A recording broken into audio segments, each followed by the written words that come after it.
Hello बच्चों, good morning. कैसे हैं आप सब। मैं आपकी हिंदी की टीचर संगीता जायसवाल आज मैं आपके लिए लेके आई हूँ हिंदी सुगम भारती पोएम नंबर 5 सुनो और गुनो।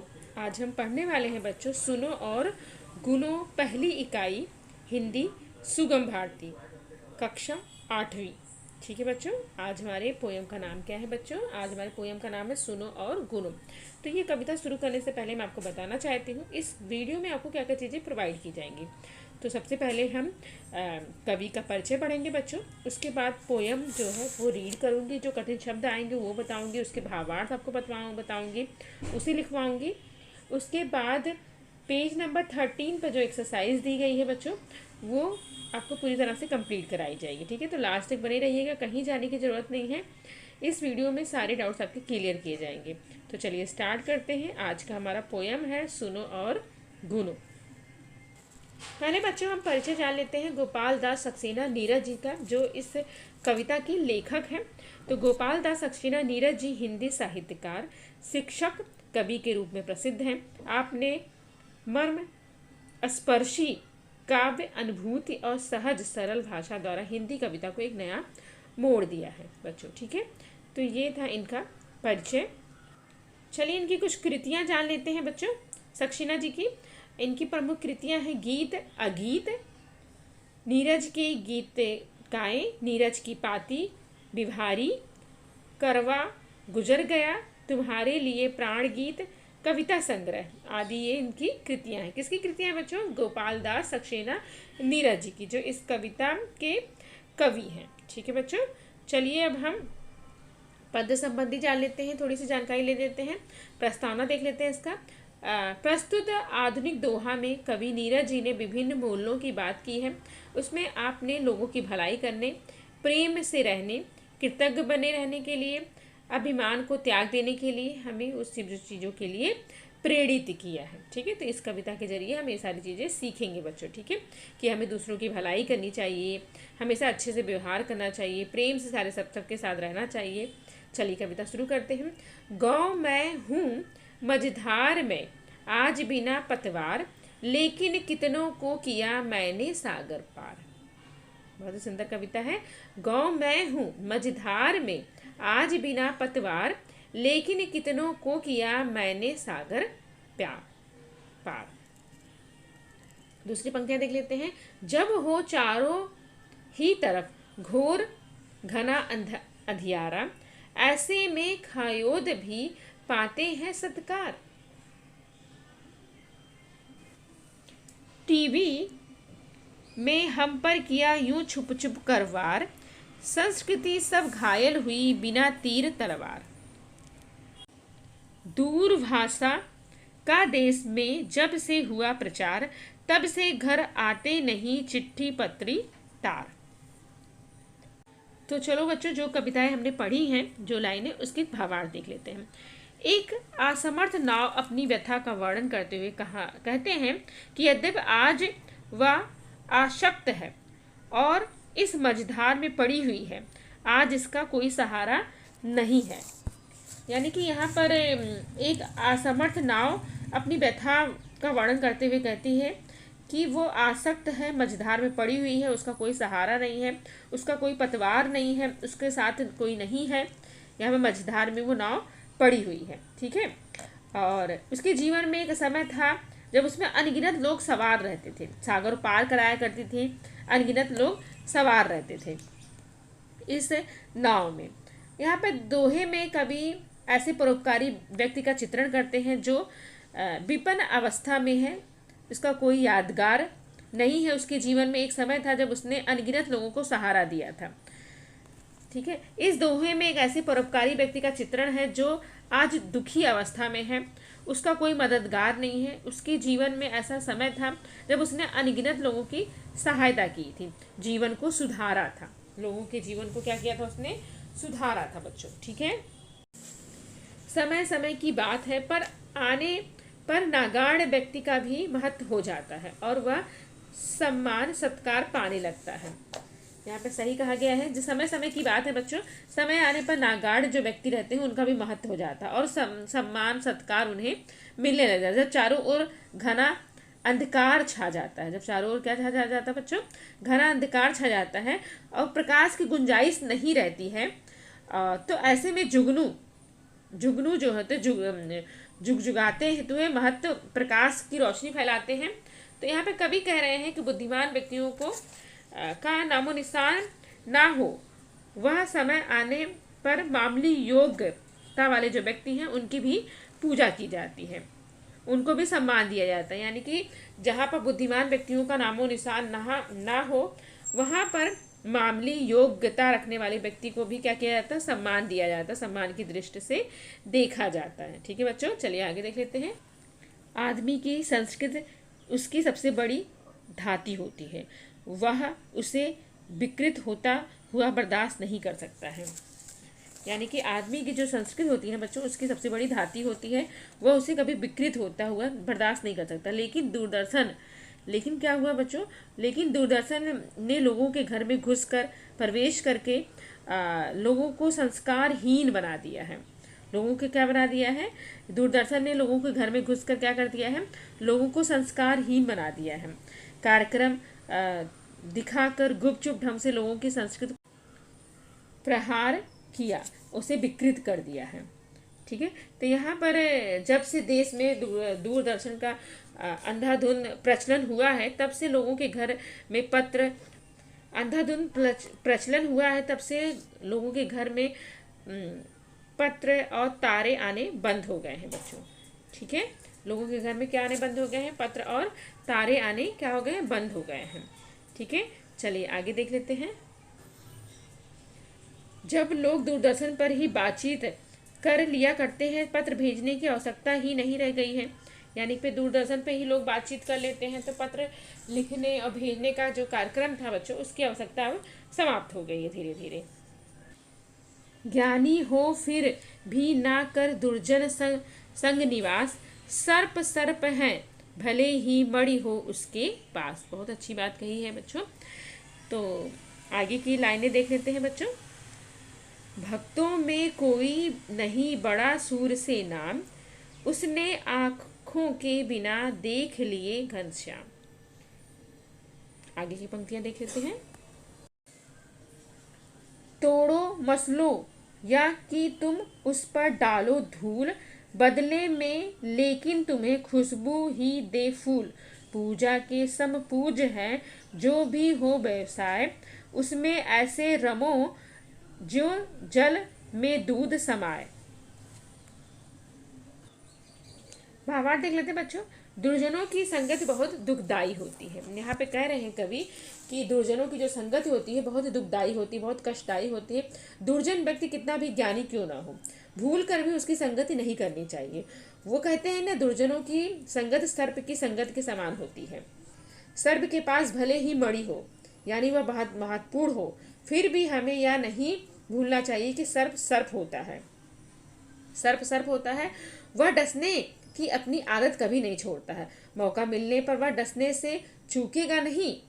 दुर्जन व्यक्ति भले ही ज्ञानी क्यों ना हो, पर मौका मिलने पर वह आपके साथ दुष्टता करने में चूकेगा नहीं। ठीक है बच्चों, तो इसलिए हमें कभी भी दुर्जन व्यक्ति के साथ संगति नहीं करनी चाहिए, चाहे कितना भी ज्ञानी क्यों ना हो। मौका मिलने पर वो हमें डस ही लेगा। आगे देख लेते हैं भावार्थ। ईश्वर की भक्ति तो अनेक भक्तों की है। ईश्वर, कवि कहते हैं यहाँ पर, ईश्वर की भक्ति तो अनेक भक्तों ने की है, पर भगवान के दर्शन उसमें किसी को भी नहीं हुए हैं। भगवान के दर्शन किसी को नहीं मिले हैं। इस मामले में सूरदास जी बहुत भगवान के भक्त हैं, कोई नहीं हुआ। यानी कि जो सूरदास जी जैसे भक्त कोई नहीं हुआ है, क्योंकि सूरदास जी ने बिना आंखों के ही घनश्याम यानी श्री कृष्ण के दर्शन कर लिए थे। उन्होंने बिना आंखों के ही सूरदास जी ने श्री कृष्ण के दर्शन कर लिए थे बच्चों। ठीक है, तो उनसे बड़ा भक्त कोई दुनिया में नहीं हुआ है। समझ में आया आप लोगों को? चलिए आगे देख लेते हैं। आगे की पंक्तियां देख लेते हैं बच्चों। सज्जन व्यक्तियों का स्वभाव भी इसी तरह होता है। यहाँ पे कवि कह रहे हैं सज्जन व्यक्तियों का स्वभाव भी इसी तरह होता है। आप उनका कितना भी बुरा करें, उन पर कितना भी कटाक्ष करें, पर वो हमेशा आपका भला ही करते हैं। वो कभी बुरा नहीं सोचते, वो कभी भी किसी का बुरा नहीं करते हैं। उनका स्वभाव ही ऐसा होता है कि कितना भी उनके साथ बुरा नहीं सोचते हैं। आप कोई भी काम करें, नौकरी या व्यवसाय करते हैं, उसे पूजा समझकर करें। आप कोई भी काम करें बच्चों, अपने काम को क्या समझना चाहिए, हमें पूजा समझ के करना चाहिए। उसमें इस तरह लीन हो जाना चाहिए जैसे पानी में दूध मिलकर एकाग्र हो जाता है। पानी में दूध मिलकर क्या हो जाता है बच्चों, एकाग्र हो जाता है। तो कभी इस तरह से कहते हैं अपने काम को भी पूजा समझकर आप करिए। ठीक है, आगे देख लेते हैं। हम कितना जीवित रहें इसका नहीं महत्व, हम कैसे जीवित रहें यही तत्व, अमर तत्व। जीने को हमको मिले यद्यपि 3-4, जिए मगर हम इस तरह हर दिन बने 1000।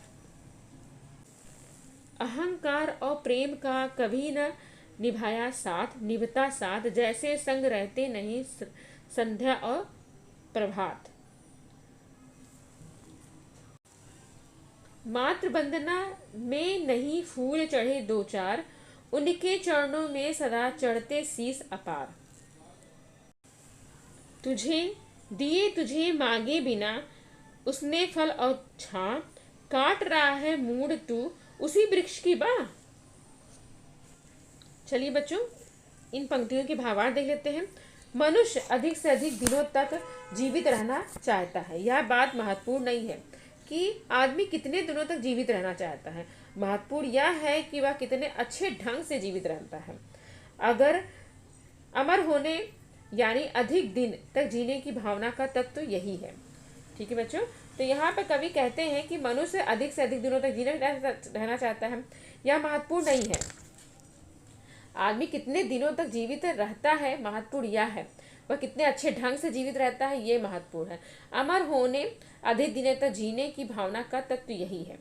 हमारा जीवन भले ही केवल 2-4 यानी कुछ दिनों का ही है, इसकी चिंता हमें नहीं।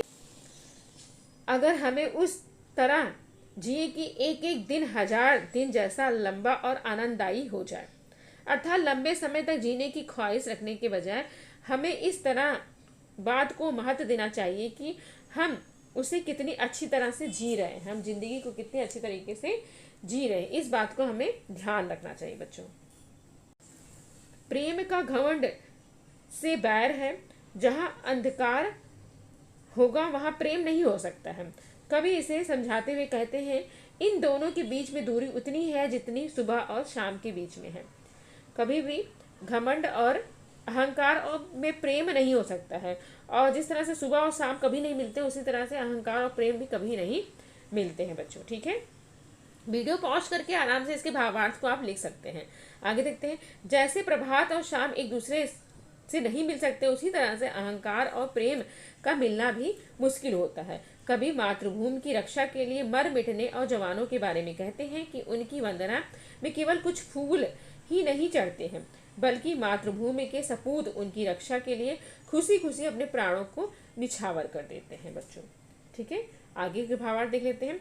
कभी उन लोगों के तरह तरस खाते हैं जो वृक्षों की उपयोगिता को नहीं समझते हैं, उन्हें काटने के लिए तत्पर रहते हैं। ऐसे लोगों को फटकारते हुए कहते हैं कि जिस वृक्ष ने तुम्हें बिना मांगे खाने के लिए फल दिया, धूप से बचने के लिए छां दी, शीतल हवा दी, उन्हीं के उपकार को तुम भूल गए हो, उसी पेड़ों की डालियों को तुम काट रहे हो।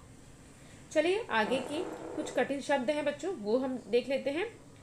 तो मझधार यानी कि नदी की धारा, पतवार यानी कि नाव को आगे पीछे करने वाला चापुक, खदयोद यानी कि जुगनू, प्रभात यानी कि सुबह, शीस यानी कि सिर, छां यानी कि छाया।